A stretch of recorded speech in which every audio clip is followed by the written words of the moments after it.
Pero tenemos acá ahora, y vamos a hablar también del juicio político que estoy siguiendo ya en carne viva, el juicio político, este mamarracho de circo que están haciendo y que se ha transformado en una vejación, como lo escribí en un artículo reciente de La Nación, por el hostigamiento, por la forma que se está conduciendo, acosándolos permanentemente a los testigos, porque lo que buscan los personeros de Cristina, Tailade, Moró y Valdés, es justamente ir tirando en esta excursión de pesca, como decimos los abogados, para ver tirando del cordel a ver qué puede aparecer.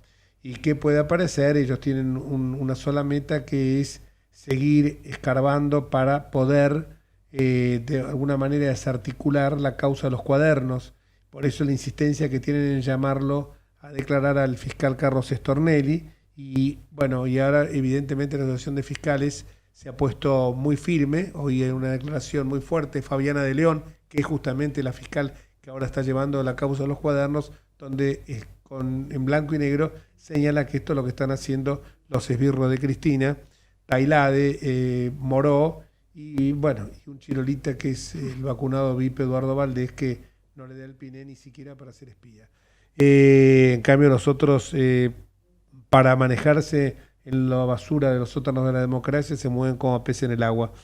Pero a veces uno no se siente mal cuando está marcando todas estas cuestiones que tristemente suceden en nuestro país, y que hay como un halo de esperanza cuando uno lo escucha hablar a Federico Pinedo, con quien vamos a conversar ahora, y Fede nos dice, hay que hacer un pacto, cumplir con la Constitución, lo que hablábamos recién antes de la pausa, algo tan sencillo como eso, y que lamentablemente los argentinos hemos olvidado, una Constitución realmente que contiene, como decía antes, contiene todo, no solo la organización del Estado, sino también los principios liminares que deben conducir a un Estado para tener un progreso sostenido. Fede, buenas tardes, y queremos que profundices este pensamiento tuyo de que hay que hacer un pacto, cumplir la Constitución. Te habla Jorge Enríquez y Gastón Emens. ¿Qué tal? Buenas tardes, ¿cómo le va? ¿Cómo andan? Muy bien, querido amigo. Bueno, viste que estos días se está hablando mucho de cerrar la grieta, de hacer pactos y demás.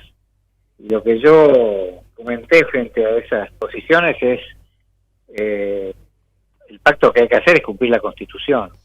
La verdad que la Constitución es el tratado de paz de los argentinos, porque la Constitución fue lo que terminó con una guerra civil de unitarios y federales de decenas de años que había generado miles de muertos, y ante esa masacre se decidió firmar un pacto político, y ese pacto político es una norma de convivencia en paz para la Argentina, y eso fue la Constitución Argentina. La Constitución Argentina es un pacto político para terminar con la guerra civil y con los asesinatos, con la ley de la selva. Fijó unas reglas de convivencia, es un pacto político y es un tratado de paz, esa es la verdad. Entonces ahora, después hemos ido cambiando la Constitución con el correr del tiempo, adaptándola a los tiempos que sigan sucediendo, y ahora tenemos este pacto de convivencia que es la Constitución Nacional. El problema es que hay gente que dice, bueno, tenemos que hacer, por ejemplo, vamos a cerrar la grieta con los kirchneristas. Yo no tengo ningún problema en cerrar la grieta con ningún sector político que diga respetemos la Constitución. Ahora sí dice, bueno, vamos a violar la Constitución, y bueno, entonces no se puede cerrar ninguna grieta, y lo que hay que hacer es defender la Constitución, porque es la manera de progresar y de vivir en paz. Si no, si entregamos eso, a nuestros hijos no les queda nada más. Es así. Se acabó la Argentina, se acabó las posibilidades de progreso, se acabó el orden, y quedamos a merced de los poderosos de turno o de los más violentos. Así que eso no se puede negociar, es como negociar tu hijo, ¿viste? Así que eso es simplemente lo que digo. Sí, centralmente me parece... ¿Qué tal, Federico? ¿Cómo estás? Acá Gastón de la Juventud del PRO. ¿Qué tal? ¿Cómo te va? Escuchaba lo que decías, y me parece que en estos tiempos, como decías vos, donde se habla de cerrar la grieta, el cerrar la grieta, yo lo decía la otra vez y te pregunto un poco cómo lo ves vos. Yo lo que hablábamos con Jorge la otra vez era es como si uno dijera que la forma de terminar con la inseguridad es sacar la reja de todas las casas. En realidad la forma es terminar con los delincuentes, seguir a los delincuentes. Mi pregunta es, ¿cómo personificás o cómo visualizás vos esa grieta? ¿Qué es la grieta para vos como tal? Y justamente entendiendo que no hay que cerrarla así nomás o plantear esos planteos facilistas, ¿cómo ves vos esa grieta? Mira, yo creo que la grieta son muchas cosas, pero hay una que la caracteriza, me parece a mí, que no es un problema de la Argentina. En Brasil hubo 50% de votos de cada lado de la grieta, que eran Lula por un lado, apoyado por gente muy seria como Fernando Henrique Cardoso, el expresidente, que era un presidente de centro derecha, Fernando Henrique Cardoso, que lo acompañó a Lula, y del otro lado Bolsonaro, ¿no? O Trump contra Biden en Estados Unidos. Digamos, hay mucha polarización en muchas sociedades, y lo malo de la polarización, para no usar la palabra grieta, para que no se confunda con cosas políticas argentinas, lo malo de la extrema polarización es que los que están de un lado en un polo descalifican absolutamente a los que están del otro. Es como decir, esos tipos no son argentinos, son criminales de guerra, ¿viste? Entonces, eso es lo que es inaceptable de la extrema polarización, porque los países se hacen sobre la base de valores en común, ¿no? Si no tenés esa mínima respeto, convivencia, considerar que el otro es un compatriota, que podemos pensar cosas diferentes, pero que podemos convivir, bueno, si no pensás eso, es muy difícil construir una democracia, ¿no? Así que, en ese sentido, no me cabe duda que hay que bajar las polarizaciones y no incentivar las polarizaciones. Eso es una cosa. Ahora, otra cosa es que te digan, bueno, ¿saben? Vamos a hacer un pacto. Ok, ¿cuál es el pacto? Entonces, si te dicen algo que es distinto de cumplir con la Constitución, y bueno, flaco, eso no se puede. Es decir, el Estado de Derecho no se puede entregar. Que la ley está por arriba de las personas, no se puede entregar. Que todas las personas son iguales ante la ley, no se puede entregar. Que hay derecho de defensa, no se puede entregar. Y después todos los demás derechos de la Constitución, que cada uno puede trabajar en lo que quiere, que los padres tienen derecho a decidir la educación de sus hijos, que se va a proteger que no haya distorsión de los mercados, eso dice el artículo 42 de la Constitución, aunque a los kirchneristas no les gusta la palabra mercados, que vamos a tener una moneda que tiene que tener estabilidad como cualquier unidad de medido, de peso, como tiene un metro y un kilo. Bueno, entonces, todas esas cosas están en la Constitución. Entonces, bueno, empecemos por respetar la Constitución.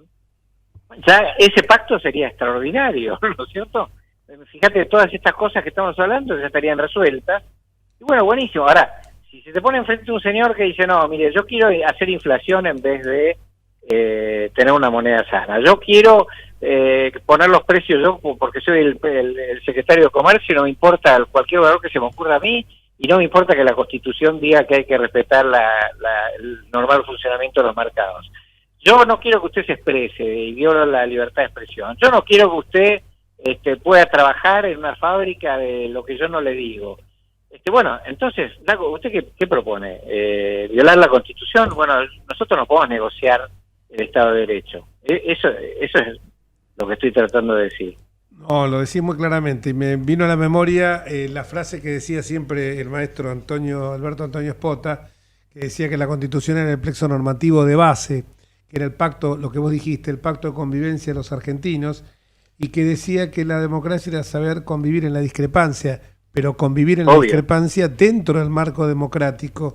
Y esto es lo que se nos hace tan cuesta arriba, porque vos hablabas de Fernando Henrique Cardoso con Lula, y tenemos por doquier ejemplos así, incluso más te diría, mucha gente lo puede criticar a Borica, el presidente chileno, pero hasta Borica se ha dado cuenta cuando llegó al gobierno que los mapuches, los pseudo mapuches eran unos delincuentes, y tuvo que mandar las Fuerzas Armadas y la Fuerza de Seguridad, porque sabía que de otra manera no podía. Lo que pasa es que acá no hay el más mínimo sentido de raciocinio. Yo siempre digo que dialogar supone reconocer que alguien no tiene el monopolio de la legitimidad y que los derechos están distribuidos en una sociedad. Pero también yo digo, es restringir la voluntad del que manda. Pero también yo digo, ¿cómo podés dialogar cuando te tiran, como nos pasó a nosotros, yo en ese momento de diputado, 14 toneladas de piedra porque no te gusta una ley, o te sacan la coparticipación en plena pandemia, o se quieren reventar al Poder Judicial y sacar por la ventana a un procurador excelente? La nota de hoy de La Nación me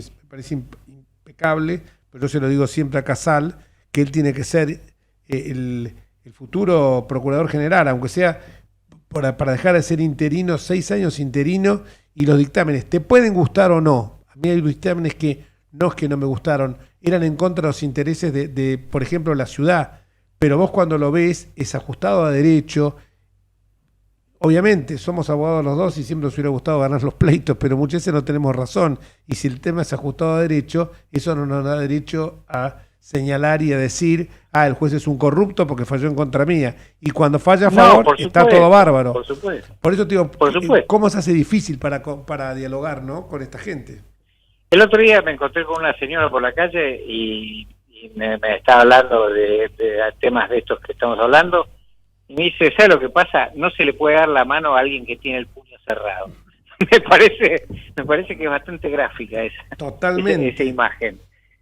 Ahora, yo soy un profesional del diálogo y soy un profesional de los acuerdos. Yo fui presidente del Senado y éramos 15 senadores sobre 72 los que estábamos apoyando al gobierno de Mauricio Macri. 15 sobre 72, la mitad más uno del Senado es 37. Así que no me cabe duda de que hay que dialogar, escuchar, hacer acuerdos, construir sobre las coincidencias, pero eso parte del respeto y de la buena fe y de tener objetivos comunes. Vamos a dialogar, a ver, yo cómo te mato. Bueno, ese es tu objetivo, no es mi objetivo. Entonces, si no tenemos el mismo objetivo no podemos dialogar, porque dialogar quiere decir razonar junto con el otro. Entonces necesitas por lo menos objetivos comunes. Y después necesitas buena fe. Si el tipo te dice, bueno, está bien, vamos a dialogar sobre cómo te hago una caricia, y el flaco viene con un cuchillo bajo el poncho, y bueno, si no tenés buena fe, tampoco podés razonar en conjunto con el otro, que eso es lo que quiere decir dialogar. Así que bueno, aclaradas que sean estas cosas, por supuesto que hay que buscar fortalecer un pacto de convivencia en paz, pero por supuesto, y de progreso. Ahora, en mi opinión, eso es cúmplase la Constitución. Y a partir de ahí, bueno, que cada uno piense lo que quiera, pero cumplamos la Constitución. Sí, seguramente va a ser así. ¿Cómo ves la situación? Ya sé que no, es una pregunta, la verdad que la respuesta va anticipada, ¿no? Pero ¿cómo ves la situación de la Argentina en el marco internacional con, su alineamiento estrafalario, esta situación que se produjo ahora con Ecuador? ¿Cómo estás viendo todo esto? El tema de Ecuador, hoy estuve hablando con algunos diputados nacionales, se estaban preparando un pedido de informes, porque me dicen que puede haber connivencia entre funcionarios argentinos y una persona que estaba condenada en su país por corrupción, y que puede haber connivencia en que se haya escapado esta persona de la embajada argentina donde estaba refugiada, y apareció en Venezuela, donde fue recibida por otro embajador argentino, también kirchnerista, el embajador argentino en Venezuela en este momento. Así que si la Argentina ha hecho eso, o algunos funcionarios argentinos han hecho eso, y no son juzgados por hacer eso, eso es una violación flagrante del principal interés nacional argentino, que es la integración regional sudamericana. Así que vamos a ver cómo evoluciona ese problema extremadamente grave y extremadamente negativo para el prestigio de la República Argentina y violatorio de los intereses nacionales más importantes de la Argentina, que son la buena relación con los países hermanos que nosotros hemos contribuido a independizar, ¿no? Claro. Ecuador se independizó por las cargas de los granaderos de San Martín encabezados por el general Juan Lavalle. Entonces, eso hicimos nosotros por Ecuador. Entonces, si ahora se llega a confirmar esta sospecha tenebrosa, bueno, además de pedir perdón, lo que tenemos que hacer es pensar seriamente en qué hay que hacer con los funcionarios que hicieron semejante cosa, ¿no? Si es que le hicieron, que es lo que se está investigando. Sí, muy llamativo que alguien como la señora esta Duarte, que estaba asilada en la embajada, condenada por delitos muy serios de corrupción, muy graves, se haya podido escapar, porque creo que una de las obligaciones, vos que sos experto en temas internacionales, sabés que una de las obligaciones es cuidar la integridad física de esa persona. Y cuidar la integridad física de esa persona es, no te digo tenerla encerrada, pero que esté siempre bajo una cierta vigilancia, porque también puede ser objeto de un atentado para preservar su salud, su integridad física. O sea que escaparse así de una embajada estando asilado es muy llamativo, y sobre todo que el embajador Gabriel Fuchs ha sido siempre un hombre de claras simpatías kirchnerista, pero claras simpatías con el eje del mal, como digo yo, Bolivia, Venezuela, Cuba, ¿no? Entonces, y después igual. Que se escape es una cosa. En realidad no tenía por qué escaparse. Claro. Porque si ella quería se podía ir. Entonces, sí, nadie le impedía que se fuera. Así que eso no creo que sea el caso. El caso es si no hicieron que se fuera de una manera que le permitiera escaparse del país, del país que la había condenado por corrupción. Entonces, si hubo argentinos que colaboraron con eso, bueno, creo que tienen que ser investigados. Y veremos, pero yo creo que es extremadamente grave tratándose de un país absolutamente hermano como es Ecuador. Exactamente. Muchísimas gracias, Federico, y vamos a seguir levantando esa bandera, que el pacto sea cumplir con la Constitución. Bueno, un abrazo grande. Si nos pusiéramos de acuerdo en eso, no sabes lo que sería, lo que estaríamos ganando, ¿no? Un abrazo enorme. Un abrazo, chau.